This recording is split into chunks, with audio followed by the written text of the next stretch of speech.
Hi, this is our Fields of Practice group presentation. We will be discussing the case study Jenna. In this group, we've got Jessica Racino, Nicola Colavis, Priya Chapman, Sarah Araby, and myself, Jessica Harris. We will be covering policy, services, theories, frameworks, challenges and debates, key policy changes, and then there'll be a presentation of references. First up, we have Sarah discussing policy. So the first Royal Commission into Family Violence was established in 2015 due to the increased number of family violence related deaths. The overarching goal of the Commission into Family Violence was to find ways that could prevent family violence from occurring, improve support for victim survivors, and to hold perpetrators accountable for their actions. However, after reviewing existing interventions and policies, it was established that they were not sufficiently protecting mothers, children, and families who were victim survivors. It was at this point that the Commission pleaded a case that took 25 days in public hearings in court, community conversations, and over 1,000 written suggestions that were submitted. The findings led investigations to examine current criminal laws, corrections, and court processes, the role of support services such as social workers, health systems and alcohol and drug treatment services, as well as those refugee housing and education complex.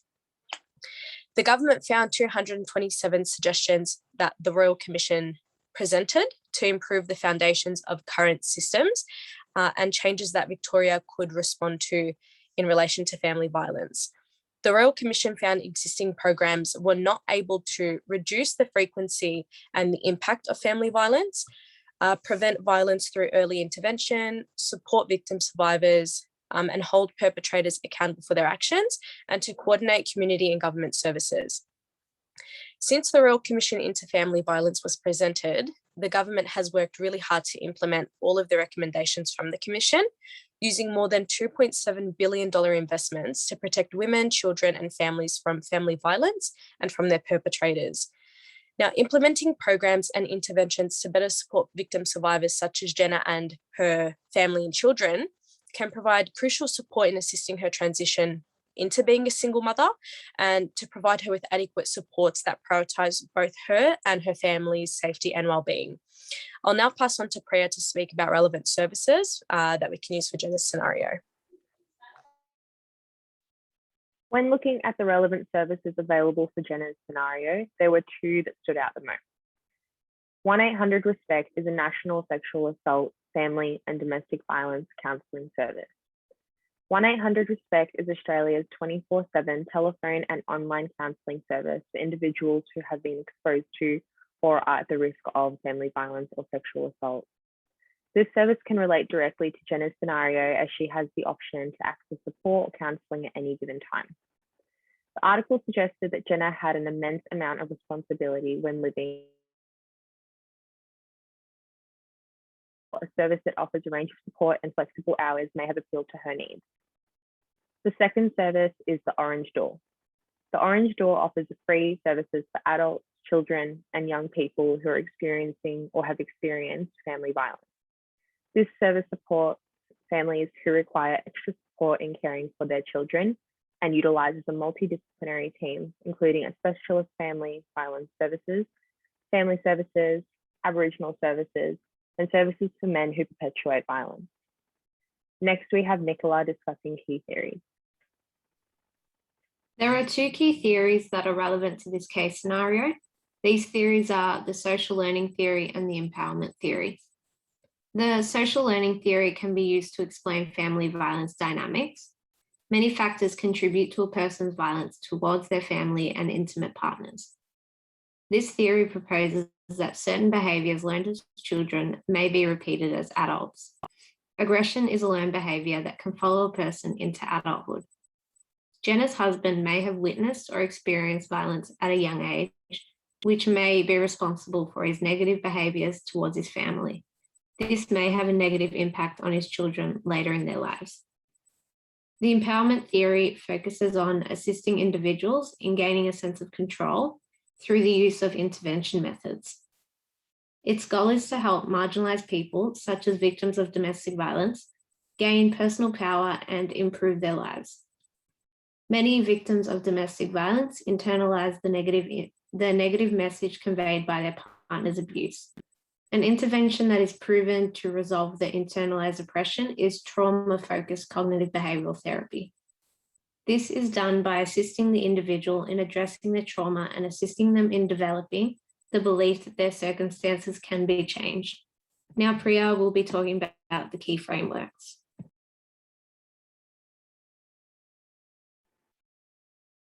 A common framework utilised by service workers is the risk assessment and risk management framework. This framework has been created so that a wide range of service professionals and organisations can identify family violence, provide supportive and timely responses to victims, and hold perpetuators accountable. The framework includes 6 components to identify and respond to victims of family violence. First is a mutual understanding of risk and family violence across all service providers. Secondly, a standardized approach to recognizing risk. Thirdly, ensuring appropriate referral options and the sharing of information. Fourth,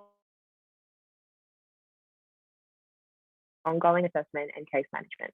Next is providing consistent data collection and analysis to meet the needs of changing priorities.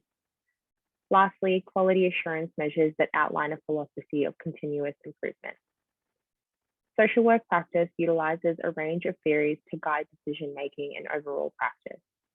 In this case, the risk assessment framework can draw on the critical feminist theory. The feminist theory highlights the macro-social structures that shape social relations at every level of social life. This theory works correspondingly with the name framework, as majority of family violence victims are females and children. Therefore, in order for effective and sustainable solutions, women must be included in decision-making surrounding their well-being. This ultimately contributes to the enhancement of empowerment and resilience in vulnerable victims. Now we have Jess discussing the MARAM framework. MARAM is the Family Violence Multi-Agency Risk Assessment and Management Framework. It makes sure that there is a uniform approach to identifying, managing, and assessing family violence risk. MARAM has been redeveloped to address the issues and gaps identified by the Royal Commission into Family Violence, the coronial inquest into the death of Luke Jeffrey Batty, and the 2016 Monash review of the framework. MARAM was established under the Family Violence Protection Act. Included in this framework is the Family Violence Information Sharing Scheme and the Child Information Sharing Scheme. It supports agencies to better understand their responsibilities, identify family violence, and undertake risk assessment and management, which also includes information sharing and cross-agency collaboration. There are many theories that underpin social work practice. Systems theory is one of these and is certainly a theory that MARAM draws on. Social theory says that all organisms are made of subsystems that may include individuals, groups, communities, and families. And we'll now pass over to Nicola to discuss some challenges and debates. It is challenging for victims of domestic violence to get help without directly seeking it. GPs are often the first point of contact for victims of domestic violence. However, it is difficult for victims to obtain the necessary support because GPs are often not trained to deal with these situations. It is difficult for victims to get help if they don't go to social workers directly, because GPs frequently do not communicate with other services such as hospitals and social workers. This has a significant impact on the safety of these victims because they will be responsible for seeking help when they may not feel safe doing so. One of the most frequently debated topics in domestic violence literature is whether or not coercive control should be criminalised. There has been much debate about the risks and benefits of criminalising coercive control. There are some who argue that if it is criminalised, the victims will be expected to report the abuse to the police, This creates fear that they will not be believed and that the abuse will worsen if the police do get involved. There are also concerns about the police. It is argued that officers may not be properly trained to recognise coercive behaviour. This could further harm the victim rather than help them. Other articles argue that criminalising coercive control creates legal pathways for victims to receive help sooner and gives them a sense of protection and justice. It is also believed that if domestic violence is criminalised, many deaths can be avoided. Now Jess will be talking about key policy changes. Marital immunity is a term dating back to a court case in the 17th century. Under common law, marital immunity meant that marriage itself was considered to be binding consent to sexual intercourse, and therefore a husband could not be found guilty of raping his wife. During this case, Sir Matthew Hale stated, "The husband cannot be guilty of rape committed by himself upon his lawful wife. For by their mutual matrimonial consent and contract, the wife has given herself up in this kind unto her husband, which she cannot retract." This famous quote by the defendant also highlights the notion that during this period, women were considered the property of their husbands. The Crimes Amendment Act 1985 was the first piece of Victorian legislation to criminalise marital rape. This change was sparked by a push from feminist movements in the late 60s to early 70s, and was the first law reform of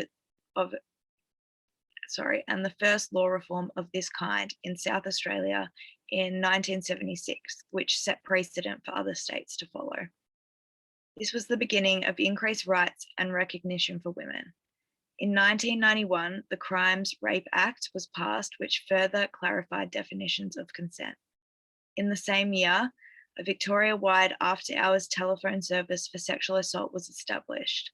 In addition to this, Victoria Police introduced a code of practice for investigations of sexual assault, and the High Court of Australia again confirmed the rights of women to say no to sex within marriage. In the case of Jenna, these major law reforms mean that her husband's psychological abuse and coercive behaviour, such as harassing her to have sex with him, would now be recognised as rape, regardless of their relationship status.